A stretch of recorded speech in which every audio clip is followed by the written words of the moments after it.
சாப்பிட்றது கூட முடியல அதால் பாவம். அடிச்சிருக்காங்க போல், முகலாம் வீங்கிட்டு இருக்கு. அந்த பிஸ்கெட்டை கூட அது சாப்பிட முடியாமல் அவ்வளோ பொறுமையாக கடிச்சு சாப்பிட்டுட்ருக்கு பாவம். எதுக்கு இந்த மாதிரிலாம் பண்ணுறாங்கன்னே தெரில. பாட்டு விட்டா கம்முன்னு எங்கேயாவது ஒரு ஓரத்தில் படுத்துங்கன்னு இருக்குது குட்டிங்க.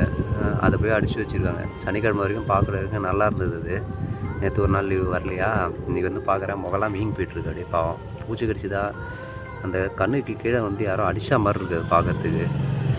ஏன்னா அந்த மாதிரிலாம் பண்ணுறாங்கன்னு தான் தெரில.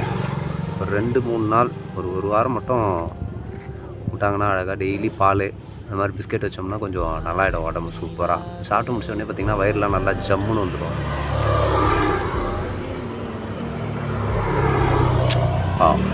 இந்த பாருங்க முகத்தை பாருங்கள், யாரோ அடிச்சிருக்காங்க முகத்தில். பார்க்கறதுக்கு அவ்வளோ பாவமாக இருக்குது. சரி சாப்பிடு. மதியானம் கறிக்குழம்பு இருக்குது, கவலைப்படாத. வீட்டில் கறிக்குழம்பு தான் கொடுத்துருக்காங்க. மதியானம் கறிக்குழம்பு தரேன், சாப்பிடு. எவ்வளோ கஷ்டப்பட்டு சாப்பிட்டு பார்த்தீங்களா? அதெல்லாம் ரொம்ப தப்புங்க, இந்த மாதிரிலாம் பண்ணவே கூடாது பாவம்.